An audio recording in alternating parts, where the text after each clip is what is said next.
সুন্নাত শুধু নয় মাজলুম সহায়ক, সুন্নাত উহুদের জালিমের প্রতিরোধ।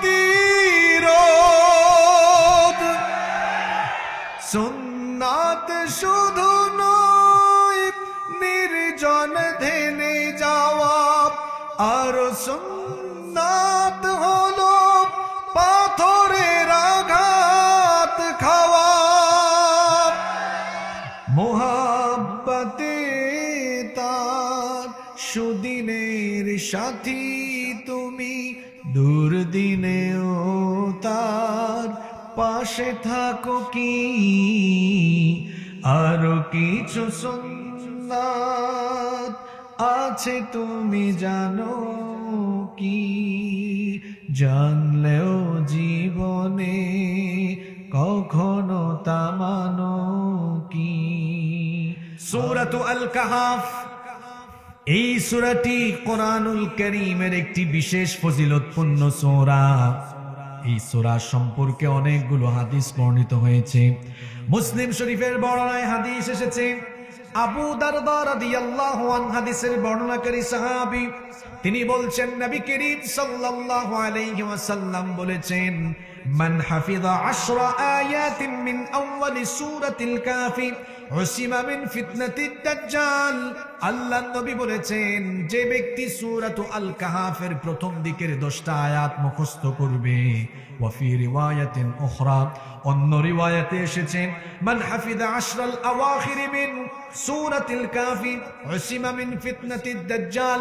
যে ব্যক্তি সূরা কাহাফের শেষের দিকের 10টা আয়াত মুখস্থ করবে, দুটো হাদিসের কম্বিনেশন করলে, সমন্বয় সাধন করলে আমরা বলতে পারি, তার মানে যে ব্যক্তি সূরা কাহাফের প্রথম দিকের 10 আয়াত অথবা শেষের দিকের 10টি আয়াত মুখস্থ করবে, ওই ব্যক্তিকে দাজ্জালের ফিতনা থেকে যিনি বাঁচিয়ে দিবেন তিনি কে?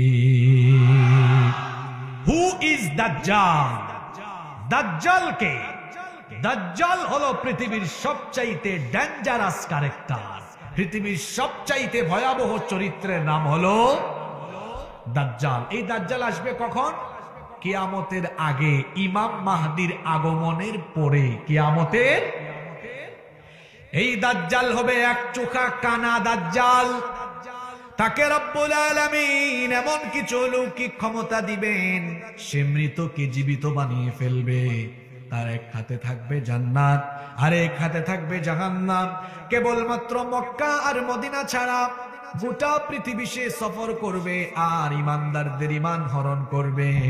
তবে দাজ্জালের আত্মপ্রকাশের আগে দাজ্জাল আড়াল থেকে, পর্দার অন্তরায় থেকে তার অনুসারী ইহুদিদের মাধ্যমে গোটা দুনিয়াতে ফিতনায় ভরে ফেলবে, ফিতনার সয়লাবে ডুবিয়ে ফেলবে। আজকে গোটা দুনিয়া দাজ্জালের অনুসারী ইহুদিদের ফিতনায় গোটা দুনিয়া এখন পরিপূর্ণ হয়ে গিয়েছে। তার মানে দাজ্জালের আত্মপ্রকাশের সময় একেবারে নিকটবর্তী হয়ে গিয়েছে। এই দাজ্জাল এমন ভয়ঙ্কর ফিতনা, পৃথিবীর সমস্ত নবী এবং রাসূলরা তাদের উম্মতকে দাজ্জালের ফিতনার ব্যাপারে সতর্ক করেছেন। হাদিস শরীফে এসেছে, আল্লাহর নবী বলেছেন, মা মিন নাবিয়্যিন ইল্লা ওয়াকাদ আনযারা উম্মাতাহুল আ'ওয়ালাল কাযযাব। এমন কোন নবী রাসূল নাই যে নবী বা রাসূল তার উম্মতকে দাজ্জালের ফিতনার ব্যাপারে সতর্ক করেন নাই। সকল নবী এবং রাসূল তাদের উম্মতকে দাজ্জালের ফিতনার ব্যাপারে সতর্ক করেছেন। কারণ মহাবিশ্ব সৃষ্টির পর থেকে নিয়ে আজ পর্যন্ত, আজ থেকে নিয়ে কিয়ামত পর্যন্ত পৃথিবীতে যত ফিতনা সংগঠিত হয়েছে কিংবা যত ফিতনা হবে, তার মধ্যে ভয়াবহ ফিতনা হলো দাজ্জালের ফিতনা। আল্লাহর নবী বলেছেন, যে ব্যক্তি সূরা কাহাফের প্রথম দিকের 10 আয়াত অথবা শেষের দিকের 10 আয়াত মুখস্থ করবে, ওই ব্যক্তিকে এই ভয়াবহ দাজ্জালের ফিতনা থেকে যিনি বাঁচিয়ে দিবেন তিনি কি? দাজ্জালের ফিতনা এখন চলমান। দাজ্জালের ফিতনা এখন, দাজ্জালের জন্ম হয়ে গেছে বহু আগেই। তামিম দারি, তার লম্বা হাদিস বর্ণিত হয়েছে। লাখাম আর জুজাম গোত্রের 30 জন সাথী নিয়ে তিনি গিয়েছিলেন। আল্লাহ রসুলকে এসে বলেছিলেন, দাজ্জাল সে কোনো অচেনা দ্বীপে শিকলবন্দি হয়ে আছে, তাকে আল্লাহ তাআলা কিয়ামতের আগে পৃথিবীতে আত্মপ্রকাশ হওয়ার সুযোগ দিবেন। এখন সে আড়াল থেকে ফিতনা চালাচ্ছে। এই ভয়াবহ ফিতনা থেকে বাঁচার প্রেসক্রিপশন আমাদেরকে দিয়ে গিয়েছেন মুহাম্মদ, আমরা বলি সাল্লাল্লাহু আলাইহি ওয়াসাল্লাম। কি সেই প্রেসক্রিপশন? নবীজি বলেছেন সূরা কাহাফের প্রথম দিকের 10 আয়াত কিংবা শেষের দিকের 10টি আয়াত মুখস্থ রাখো, তাহলে দাজ্জালের ফিতনা থেকে বাঁচিয়ে দিবেন কে? এই 10টা আয়াত মুখস্থ করতে পারবেন? আওয়াজ তো ছোট হলো, পারবেন? এই সূরার আরো ফজিলত আছে। আল্লাহর নবী বলেছেন মান ক্বারাআ সূরাতাল কাফি ফি ইয়াউমিল জুমআতি আযাআ লাহু মিনান নূরি মা বাইনাল জুমআতাইন। আল্লাহর নবী বলেছেন যে ব্যক্তি জুমার দিনে সূরা কাহফ তিলাওয়াত করবে, 2 জুমার মধ্যবর্তী সময়টা তার জন্য আল্লাহ আলোকিত করে দিবেন। সুবহানাল্লাহ। আল্লাহর নবী আরো বলেছেন মান ক্বারাআ সূরাতাল কাফি ফি ইয়াউমিল জুমআতি সাতাআ লাহু নূরুম মিন তাহতি কদামিহি ইলা আনানিস সামা। আল্লাহর নবী বলেছেন যে ব্যক্তি জুমার দিনে সূরা কাহফ পড়ার অভ্যাস করবে, আল্লাহ তাআলা ওই ব্যক্তির পায়ের তলা থেকে আসমান পর্যন্ত নূর দিয়ে ভরপুর করে দিবেন। শুধু তাই নয়, ইউদিউ বিহি ইয়াউমাল কিয়ামাহ, সূরা কাহফ যারা জুমার দিনে তিলাওয়াত করে কিয়ামতের দিন সেটা তার জন্য নূর হয়ে যাবে। শুধু তাই নয়, যারা জুমার দিনে সূরা কাহফ পড়ে, আল্লাহর নবী বলেছেন গুফিরা লাহু মা বাইনাল জুমআতাইন, 2 জুমার মধ্যবর্তী সময়ের সকল সগীরা গুনাহ আল্লাহ তার মাফ করে দেন। আজকে যে দিনটা গেল, এটা কোন দিন? আপনারা পড়েন তো, সূরা কাহফ পড়েন? জুমার দিনে সূরা কাহফ পড়বেন, আল্লাহ এটা আমলের তৌফিক দেন। দেখেন কি ধারাবাহিকভাবে আমরা আলোচনা করছি। প্রথমে সূরার প্রাথমিক তথ্য শেয়ার করলাম, দ্বিতীয় পর্যায়ে সূরার ফজিলত বললাম। এবার থার্ড পয়েন্টে এই সূরা নাজিলের একটা হিস্ট্রি আছে, ব্যাকগ্রাউন্ড আছে, যেটাকে আরবিতে বলা হয় সাবাবুন নুজুল বা শানে নুজুল। কোরআনুল কারীমের যে কোনো সূরা বা আয়াতের তাফসীর বুঝতে হলে সেই সূরা বা আয়াত নাজিলের পেছনের কাহিনী জানতে হয়, যেটাকে আরবিতে বলে সাবাবুন নুজুল বা শানে নুজুল। এই সূরাটি নাজিল হওয়ার পেছনে একটা চমৎকার ঘটনা আছে, সেই ঘটনাটাকে আমি আপনাদেরকে বলবো। মনোযোগ আছে আপনাদের? এই সূরা নাজিলের পেছনের ঘটনাটা মনোযোগ দিয়ে শুনেন, তাহলে এই সূরার আলোচনা বুঝতে আরো সুবিধা হবে ইনশাআল্লাহ। এই সূরাটি নাজিল হয়েছিল মক্কায়। আল্লাহর নবীর জীবনকালকে 2 ভাগে ভাগ করা যায়। ওই পিছনে কিছু বাবারা এদিক ওদিক তাকায় আছেন, আমার দিকে তাকায় থাকেন, অন্যদিকে তাকায়।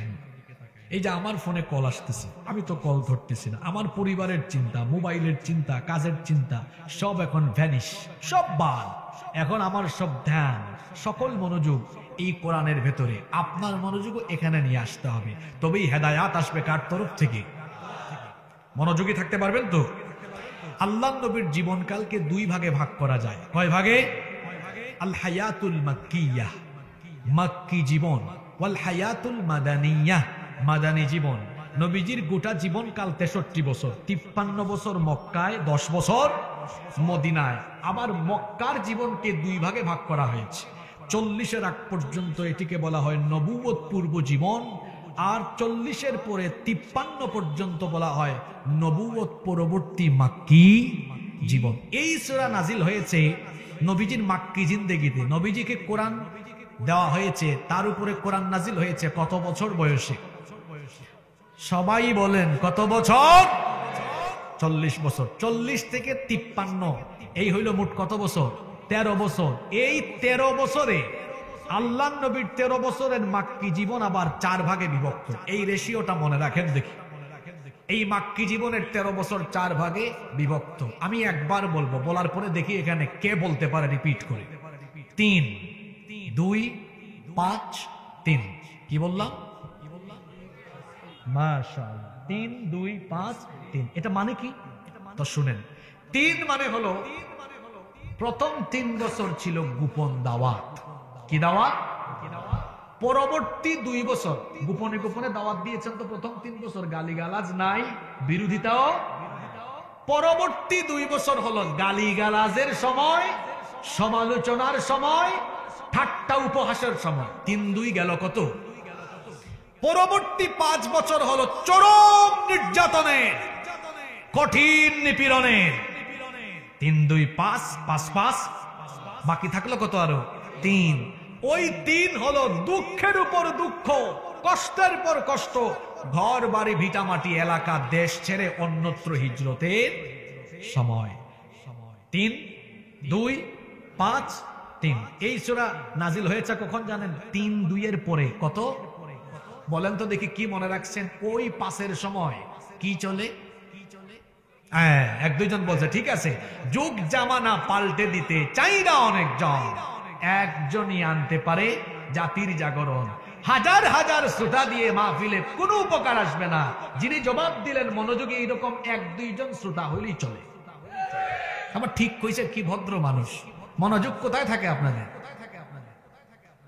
এটা নাজিল হয়েছে চরম নির্যাতনের সময়। তাহলে যেই সময় সূরাটা নাজিল হচ্ছে, পরিস্থিতি সহজ না জটিল? জোরে বলতে হবে, সহজ না জটিল? কি জটিল পরিস্থিতি শুনেন। আল্লাহর নবী কাফিরদের চোখের সামনে বড় হয়েছেন। তার শৈশবকাল গেল, কৈশোরকাল গেল, যৌবনকাল গেল, 40 পর্যন্ত মক্কার একজন কাফির মুশরিক নবীজিকে কোনোদিন গালিগালাজ করলো না। আল্লাহর নবীকে নিয়ে কখনো ঠাট্টা বিদ্রুপ ব্যঙ্গ বা উপহাস করলো না, বরং সবাই তারা নবীজিকে ভালোবাসতো, পছন্দ করত। তাদের সম্পদ এনে আল্লাহর নবীর কাছে তারা গচ্ছিত রেখে দিত। আল আমিন ডাকত। গোটা মক্কায় তারা নবীজির চারিত্রিক মাধুর্যতার প্রশংসা করত। কিন্তু 40 বছরে যখন আল্লাহর তরফ থেকে কোরআন নাজিল হলো, দৃশ্যপট তখন পরিবর্তন হয়ে গেল। কোরআন নাজিলের আগে তারা নবীজিকে দেখতো একরকম, কোরআন নাজিলের পরে নবীজিকে দেখতো তারা ভিন্ন রকম। কোরআন যখন নাজিল আরম্ভ হলো, 3 বছর তো নবীজি গোপনে দাওয়াত দিলেন। এরপরে যখন আল্লাহর তরফ থেকে আদেশ আসলো, ওয়া আনযির আশীরাতাকাল আকরাবিন, আপনার নিকটাত্মীয়দেরকে আপনি আবার প্রকাশ্যে দাওয়াত দেন, তখন থেকে গালিগালাজ আরম্ভ হয়ে গেল। যেই ব্যক্তিকে তারা, যেই মহামানবকে তারা আল আমিন ডাকতো, সেই মহামানবকে তারা এখন গালি দেয়, বলে মাজনুন, পাগল, বলে তারা সাহির, জাদুকর, কাযযাব, মিথ্যাবাদী, বলে তারা গণক। এইরকম গালিগালাজ আরম্ভ করলো। একটা মিল দেখেন আপনারা, কোরআন বিরোধীরা আজ থেকে 1500 বছর আগে কোরআনওয়ালাদেরকে গালিগালাজ করেছে, এটা হলো তাদের খাসলত। 1500 বছর পরেও তাদের উত্তরসূরিরা এই খাসলত বড় সুন্দর করে ধরে রেখেছে। এখনো দেখবেন কোরআনওয়ালারা যখন কোরআন থেকে কথা বলে, এখনো গালিগালাজ করে, তবে গালিটা একটু আপডেট হয়েছে। 1500 বছর আগে কোরআন বিরোধী, ইসলাম বিরোধীরা কোরআনওয়ালাদেরকে গালি দিত, পাগল বলে, জাদুকর বলে, গণক বলে, কবি বলে। আর এখন 1500 বছর পরে গালির মাত্রা আপডেট করে কোরআনওয়ালাদেরকে কোরআন প্রচারের কারণে আধুনিক ভাষায় গালিগালাজ করে। কোরআনের প্রচার যারাই করে, ইসলাম বিরোধীরা, কোরআন বিরোধীরা তাদেরকে জঙ্গিবাদী, মৌলবাদী, স্বাধীনতা বিরোধী আর রাজাকার রাজাকার বলে। খাসলত ঠিক আছে গো, শুধু ভার্সন একটু চেঞ্জ হয়েছে। আইফোন প্রতি বছর তার ভার্সন চেঞ্জ করে, 12, 13, 14, 15, 16 চলে এখন, নাম কিন্তু আইফোনই আছে। নোকিয়া মোবাইল এসেছিল সেই 2003-4 সালে, আর সিটিসেল মোবাইল ইউজ করতো, মনে আছে আপনাদের? বাটনওয়ালা ফোন আসলো, ওই যে নোকিয়া 1200 মডেল, নোকিয়া কিন্তু এখনো আছে। এখন এটা অ্যান্ড্রয়েড ভার্সনে এসেছে, নাম পরিবর্তন হয়েছে। কথা বলেন না কেন আপনারা? নাম পরিবর্তন হয় নাই, শুধু মডেল ভার্সন কি হয়েছে। 1500 বছর আগের কাফিররা, কোরআন বিরোধীরা, আর 1500 বছর পরে এই 20 শতাব্দী, 21 শতাব্দীর কোরআন বিরোধীরা খাইসলত সেম টু সেম, শুধু ভার্সনটা আপডেট করেছে। এখনো দেখবেন কোরআনের কথা বললে, দিনের পথে চললেই জঙ্গিবাদী, মৌলবাদী, রাজাকার আর স্বাধীনতা বিরোধী গালি শোনা লাগে। খাসলত ঠিক, ভার্সন মডেল কি হয়েছে? জোরে বলেন। যতই গালিগালাজ করো না কেন আমাদেরকে, আমাদের পিঠের চামড়া ও গন্ডারের চামড়া, আমরা জানি এই পথে চললে এই পথ ফুল বিছানো নয়, এই পথে গালিগালাজ, হুমকি, ধামকি, জেল, জুলুম, ফাঁসি, রক্ত, শাহাদাত আসবে। রক্ত আর শাহাদাতের মধ্য দিয়ে আমরা প্রয়োজনে ঈমানের জন্য জীবন দিব, কোন বাতিলের সামনে মাথা নত করব না।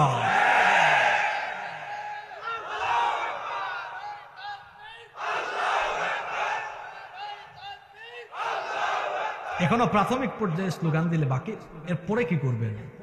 এত আগে টায়ার্ড হইয়েন না, সামনে আরো বহু কথা আছে। কষ্ট হচ্ছে আপনাদের? কোথায় ছিলাম মনে আছে? এই সূরা নাজিল হয়েছে পিটাপিটির সময়, মারামারির সময়, যখন গোটা মক্কায় মুসলমানদের উপরে কি হয়, মারপিট চলে। এই সময়ে কাফিররা কি করলো? আমার দিকে তাকান, ঘটনাটা শোনেন। কাফিররা ভাবলো এই কেমন অবস্থা, তারা বলল মুহাম্মদ, আমরা বলি সাল্লাল্লাহু আলাইহি ওয়াসাল্লাম, তাকে আমরা এত গালিগালাজ করি, এত ঠাট্টা করি, সমালোচনা করি, এমনকি তার উপরে এবং তার সাথীদের উপরে তো নির্যাতন করি, এরপরেও তারা ঈমানের পথ থেকে সরে যায় না। তারা বলল এত কিছু করার পরেও তো মুহাম্মদ, আমরা বলি সাল্লাল্লাহু আলাইহি ওয়াসাল্লামকে কোরআনের এই পথ থেকে সরানো যায় না। তারা মিটিং আহ্বান করলো, মিটিং আহ্বান করে কাফির প্রতিনিধি, কাফের নেতারা একজন আরেকজনকে বলে এই পরিস্থিতিতে আমাদের কি করণীয়? সে আমাদের চোখের সামনে বড় হয়েছে, এখন সে বলে তাকে নাকি নবুয়ত দেওয়া হয়েছে, তাকে নাকি আসমানি কিতাব দেওয়া হয়েছে। আমরা তো নবুয়ত বুঝি না, কিতাবও বুঝি না। শুনেছি ইয়াসরিবে, মদিনার আগের নাম হলো ইয়াসরিব, শুনেছি ইয়াসরিবে মদিনায় ইহুদি আলেমরা থাকে, ইহুদি আলেমরা বসবাস করে। চলো আমরা এক কাজ করি, আমাদের তরফ থেকে কয়েকজন প্রতিনিধি তাদের কাছে পাঠাই, যেহেতু ইহুদিদের বংশে আল্লাহ অনেক নবী রাসূল পাঠিয়েছেন, কিতাবও দিয়েছেন, এই ব্যাপারে তারা আমাদেরকে বুদ্ধি বা পরামর্শ দিতে পারবে। কাফের নেতৃবৃন্দ পরামর্শ করে দুইজন প্রতিনিধি ঠিক করলো। এক কাফিরের নাম হলো নজর বিন হারিস, আরেক কাফিরের নাম হলো উতবা বিন আবি মুঈত। এই দুইজনকে তারা মদিনায় পাঠালো। এই দুই কাফির প্রতিনিধি মদিনায় ইহুদি আলেমদের কাছে গিয়ে বলল, আমাদের এলাকায় আব্দুল্লাহর ছেলে মুহাম্মদ, আমরা বলি সাল্লাল্লাহু আলাইহি ওয়াসাল্লাম, আমাদের চোখের সামনে সে বড় হয়ে উঠেছে। হঠাৎ করে সে আমাদেরকে বলে সে নাকি নবী হয়ে গিয়েছে, তাকে নাকি নবুয়ত দেওয়া হয়েছে, তার কাছে নাকি কিতাব নাজিল হয়। আমরা তো নবুয়ত বুঝি না, কিতাবও বুঝি না, এখন সে কি আসল নবী না নকল নবী বুঝতেও পারি না। আপনাদের কাছে আসলাম একটু বুদ্ধি নেওয়ার জন্য, পরামর্শ নেওয়ার জন্য। ইহুদি আলেমরা তখন বলল, আমরা অত তাকে চিনি না, জানি না, আগে তার সম্পর্কে আমাদেরকে বলো, তার সম্পর্কে আমরা আগে জানি। তখন এই দুই কাফের প্রতিনিধি বলল, মিথ্যা বলে লাভ নাই, সে হলো এমন এক চরিত্রের অধিকারী, আজ পর্যন্ত আমরা তাকে কোনোদিন মিথ্যা বলতে শুনি নাই। আল্লাহু আকবার। সে অত্যন্ত মিষ্টভাষী, এত সুন্দর করে মুচকি হেসে হেসে সুন্দর শব্দ চয়নে কথা বলে, তার কথা শুনলেই মানুষ তার মায়ায় পড়ে যায়। এত আন্তরিকতাপূর্ণ সৌহার্দ্যপূর্ণ ভাষায় সে কথা বলে, বড় চমৎকার করে কথা বলে। তার চরিত্র হলো এমন, সে কষ্ট পায় কিন্তু কাউকে কষ্ট দেয় না, দুঃখ পায় কিন্তু কাউকে দুঃখ দেয় না, এমন চরিত্রের অধিকারী। তার কাছে কখনো কোনো খেয়ানত হয় না, কেউ কোনো সম্পদ আমানত রাখলে পরে কোনো খেয়ানত করে না। ইহুদি আলেমরা, ইহুদি পণ্ডিতরা এগুলো শুনে বলল, যার ব্যাপারে তোমরা বলছো তার চলন বলন, কথন, মুআমালাত, মুআশারাতের কথা শুনে তো মনে হচ্ছে এগুলো কোনো সাধারণ মানুষের চরিত্র নয়, নিঃসন্দেহে এগুলো হলো পয়গাম্বরীর চরিত্র। আল্লাহু আকবার। তবে কনফার্ম হওয়ার জন্য যেহেতু বুদ্ধি নিতে এসেছো, তোমাদেরকে আমরা 3টা প্রশ্ন শিখিয়ে দিচ্ছি, যাও তাকে গিয়ে 3টা প্রশ্ন করো। এই 3টা প্রশ্নের উত্তর পৃথিবীর নবী রাসূল ছাড়া অন্য কেউ দিতে পারবে না। কাফিরদেরকে এই ইহুদি পণ্ডিতরা শিখায়া দিচ্ছে কয়টা প্রশ্ন। বীর পুরুষের মতো বলেন, কয়টা প্রশ্ন? যাও গিয়ে এই 3টা প্রশ্ন তাকে করো, যদি সে উত্তর দিতে পারে বুঝবা সে সত্যিকার অর্থেই তাকে নবুয়ত দেওয়া হয়েছে, কারণ এই প্রশ্নের উত্তর নবী ছাড়া কেউ দিতে পারবে না। কাফেররা 3টা প্রশ্ন শিখিয়ে দিল। 1 নাম্বার প্রশ্ন গিয়ে করো সেই যুবকদের সম্পর্কে, যেই যুবকরা গুহার ভেতরে দীর্ঘ সময় ঘুমিয়েছিল। আসহাবে কাহাফ সম্পর্কে জিজ্ঞেস করো, কেন যুবকেরা গুহায় গেল, কোন কারণে গেল, কত বছর ছিল, পুরা ঘটনার ডিটেইলস তোমাদেরকে শোনাতে বলো। 2 নম্বর প্রশ্ন গিয়ে করো রূহ সম্পর্কে। তবে কোন কোন মুফাসসির এখানে দ্বিমত করেছেন, বলেছেন 2 নম্বর প্রশ্ন ছিল মুসা নবীর সাথে ঘটে যাওয়া খাদির আলাইহিস সালামের ঘটনা, যাও এই প্রশ্ন গিয়ে করো, 3 নাম্বার কোশ্চেন গিয়ে করো ওই ব্যক্তি সম্পর্কে যাকে আল্লাহ পৃথিবীর পূর্ব থেকে পশ্চিম পর্যন্ত গোটা এলাকা বিজয় দান করেছিলেন। আল্লাহু আকবার। সেই ব্যক্তির নাম হলো যুলকারনাইন। সেই ব্যক্তির নাম হলো, যাও গিয়ে যুলকারনাইনের ব্যাপারে জিজ্ঞেস করো, তার শাসনকাল কেমন ছিল, কেমন ভাবে তিনি শাসন করেছেন সেটা তার কাছে জানতে চাও। এই মোট প্রশ্ন তারা শিখিয়ে দিল কয়টা? আসতে বলবেন না, জুড়ে বলেন কয়টা? এই 2 কাফির প্রতিনিধি চলে আসলো মক্কায়। মক্কায় এসে তাদের অন্যান্য কাফির নেতাদেরকে বলল, ইহুদিরা আমাদেরকে ভালো বুদ্ধি শিখিয়ে দিয়েছে, 3টা প্রশ্ন শিখিয়ে দিয়েছে। এই 3টা প্রশ্নের উত্তর দেওয়া এত সহজ না, কারণ 3টা প্রশ্ন বর্তমান কালের সাথে মিল না, এগুলো অতীত কালের। আচ্ছা বলেন তো, হাজার হাজার বছর আগের, শত শত বছর আগের ঘটে যাওয়া কাহিনী আল্লাহ যদি কাউকে না জানান, জানার কোনো সুযোগ আছে নাকি? কাফির নেতারা গেল নবীজির কাছে গিয়ে বলল, মুহাম্মদ, আমরা বলি সাল্লাল্লাহু আলাইহি ওয়াসাল্লাম, তোমার কাছে 3টা প্রশ্ন নিয়ে এসেছি। তুমি যদি এই 3টা প্রশ্নের জবাব আমাদেরকে দিতে পারো, তাহলে মনে করব সত্যি তুমি আল্লাহর পয়গাম্বর, ঈমান আনবো। আল্লাহর নবী বললেন, ঠিক আছে, বলো তোমাদের কি প্রশ্ন। একটা একটা করে তারা 3টা প্রশ্ন উপস্থাপন করলো। আল্লাহর নবী তাদের প্রশ্নগুলো শুনলেন। প্রশ্ন শোনার পরে বললেন, তোমরা আজকে চলে যাও, তোমরা আগামীকাল আসো, আগামীকাল আমি উত্তর দিব। কোন দিন? আরো জোরে বলেন। নবীজি ভেবেছিলেন এরা চলে যাওয়ার পরে জিব্রিলকে আল্লাহ পাঠাবেন, জিব্রিল আমিন ওহী নাজিল করে নবীজিকে এই 3টা প্রশ্নের উত্তর জানিয়ে দিবেন। কিন্তু নবীজি যেটা ভাবলেন, ভাবনার সম্পূর্ণ ব্যতিক্রম ঘটলো। জিব্রিল আসলেন না, কোন পদ্ধতিতেই ওহী নাজিল হলো না। পরবর্তী দিন কাফিররা আসলো, এসে বলল, মুহাম্মদ, আমরা বলি সাল্লাল্লাহু আলাইহি ওয়াসাল্লাম, তোমার কথা মতো আজকে দ্বিতীয় দিন এসেছি, জবাব দাও। আল্লাহর নবী চুপচাপ, নীরব। তিনি চুপচাপ থেকে বললেন, আজকে চলে যাও, আগামীকাল উত্তর দিব। কাফিররা একটা আরেকটার দিকে তাকায়, কয় মনে হয় আস্তে আস্তে ধরা খাইতেছে। নাউজুবিল্লাহ। পরের দিন আসলো, পরের দিন কয় নাম্বার দিন? আরো জুড়ে বলেন, কয় নাম্বার দিন? 3 নাম্বার দিন কাফেররা এসে বলল, মুহাম্মদ, আমরা বলি সাল্লাল্লাহু আলাইহি ওয়াসাল্লাম, আজকে জবাব দাও। নবীজি বললেন, আজকেও জবাব দিব না, চলে যাও, আগামীকাল দিব। এবার কাফেররা 4র্থ দিন আসলো, নবীজি বললেন, আজকেও দিব না, আগামীকাল আসো। এবার দিন যত যাচ্ছে, সময় যত যাচ্ছে, নবীজির ব্যাপারে কাফেরদের সন্দেহ তত বাড়ছে। একটা আরেকটার দিকে তাকায়, ইশারা মারে। বুঝছেন তো? দেখছো গারবার এতদিন পরে ধরা খাইছে, কানে কানে সমালোচনা। মক্কার অলিতে গলিতে গোটা মক্কায় কাফিররা নবীজির ব্যাপারে তুমুল সমালোচনা আরম্ভ করলো। আর এইদিকে আমার প্রিয় নবী পেরেশানির মাত্রা বেড়ে গেল। এইভাবে করে 3 দিন 4 দিন নয়, একটানা 15 দিন চলে গেল। জুড়ে বলেন কতদিন? একটানা 15 দিন চলে গেল। নবীজি কাফিরদেরকে উত্তর দিতে পারলেন না। একটানা 15 দিন চলে গেল, নবীজি কাফিরদেরকে উত্তর দিতে পারলেন না। গোটা মক্কায় এই ব্যাপারটিকে কেন্দ্র করে আল্লাহ নবীর ব্যাপারে সমালোচনা আরম্ভ হয়ে গেল। এইদিকে আমার নবীর পেরেশানি বেড়ে গেল। অবশেষে আল্লাহ তাআলা কাফিরদের সমালোচনার মুখ বন্ধ করে দিয়ে, তাদের সমালোচনার মুখে তালা লাগিয়ে দিয়ে, 3টা প্রশ্নের সম্পূর্ণ জবাব দিয়ে, নবীজিকে সান্ত্বনা দিয়ে, 3টা প্রশ্নের জবাব হিসাবে 110 আয়াত বিশিষ্ট পূর্ণাঙ্গ সূরা কাহাফ আল্লাহ নাজিল করে দিলেন। সুবহানাল্লাহ। 3টা প্রশ্নের জবাব দিয়ে একটা সূরা আল্লাহ নাজিল করলেন। কিন্তু এই 3টা প্রশ্নের জবাব দিতে আল্লাহ তাআলা দেরি করলেন। মাঝখানে কয়দিন? আসতে বলবেন না, জোরে বলেন কয়দিন? অবশেষে আল্লাহ ঠিকই উত্তর দিয়েছেন, সবগুলোর জবাব দিয়ে সূরা নাজিল করেছেন। কাফিরদের সমালোচনা বন্ধ, আমার নবীর পেরেশানিও কমে গেল।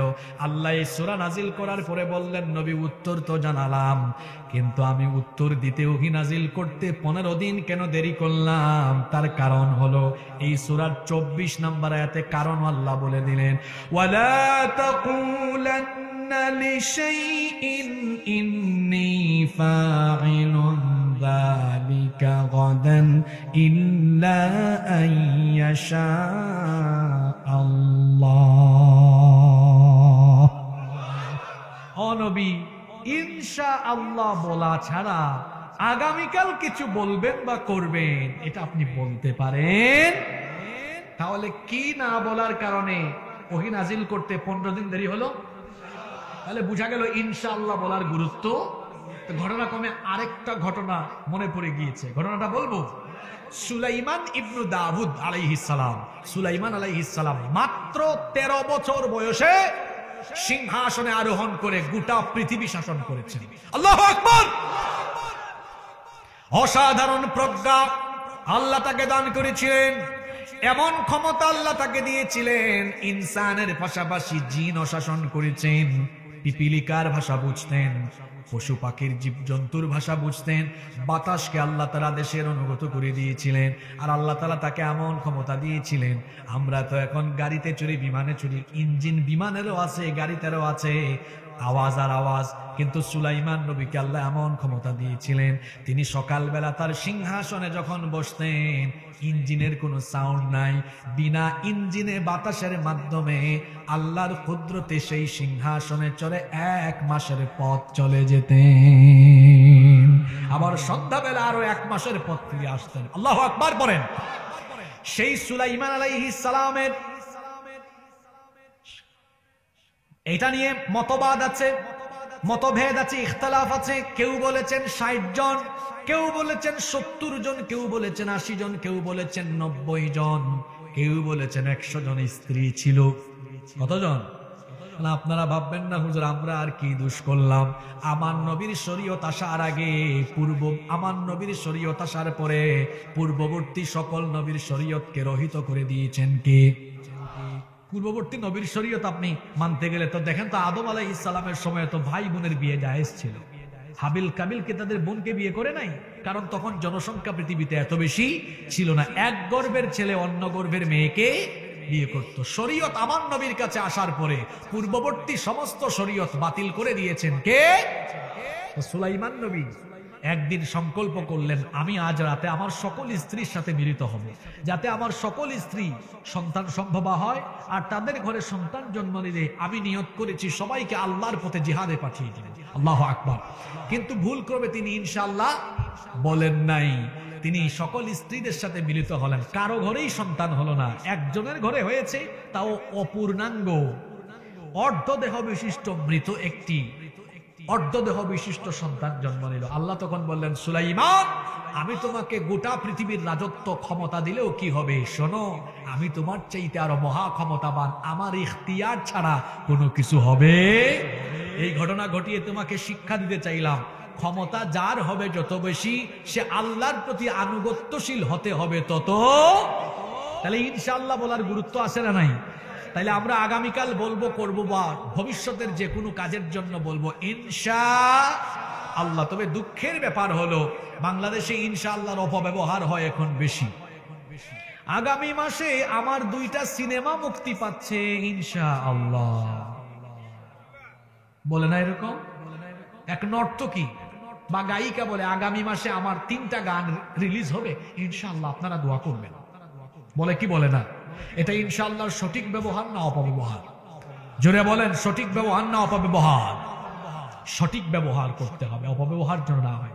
এই সূরা নাজিলের হিস্ট্রি বললাম, তাহলে এই সূরা নাজিলের পেছনে সুন্দর একটি ঘটনা আছে। আর কাফিরদের কয়টা প্রশ্নের জবাবে এই সূরা নাজিল হয়েছে? জোরে বলতে হবে, কয়টা? আরো জোরে, কয়টা? আবার এই 3 প্রশ্নের জবাব দিতে লাগছে কয় দিন? কি না বলার কারণে? তাহলে সূরা কাহাফের ভেতরে কয়টা কাহিনী আছে? জোরে বলতে হবে। এই 3টা কাহিনী বলে এই সূরার তাফসীরের মোটামুটি হক আদায় করতে হলে একটানা 3 দিন তাফসীর করলে মোটামুটি হক আদায় করা যাবে। এত সময় তো আমাদের কাছে নেই। আমরা আজকে শুধু একটা ঘটনা আলোচনা করব। বলতে পারেন হুজুর আজকে দেশের এই সময়ে এই টপিকটা আপনি সিলেক্ট করেছেন কেন? তার কারণ হলো এই কাহিনীর ভেতরে, এই ঘটনার ভেতরে বর্তমান সময়ে আমাদের জন্য কি করণীয়। দেশে এক চরম সংকট চলছে। এই সংকটকালীন মুহূর্তে আমাদের কি করা দরকার, এই সূরার ভেতরে সেই প্রেসক্রিপশন দেওয়া আছে। এজন্য আমি 20 থেকে 25 মিনিট আপনাদের গভীর মনোযোগ আকর্ষণ করছি। আপনারা কি সবাই পারবেন? মনোযোগী থাকতে পারবেন? এই সূরায় কয়টা প্রশ্নের উত্তর আছে? আমরা আজকে বলবো কয়টা? আসহাবে কাহাফ, গুহাবাসী যুবকদের ঘটনা বলবো। গুহাবাসী, ওই যে বলছিলাম সূরার নামই গুহা। সূরার নাম কি? একটু গুহার আরবি বলেন, আরেকবার বলেন। এটা একটা আরবি শিখছেন, বাড়িতে ভাবিকে গিয়া বলবেন, জানো আমি আজকে আরবি শিখে আসছি। গুহা গুহা, তুমি বলো গুহা, কিন্তু আমি আরবিতে বলি কাহাফ।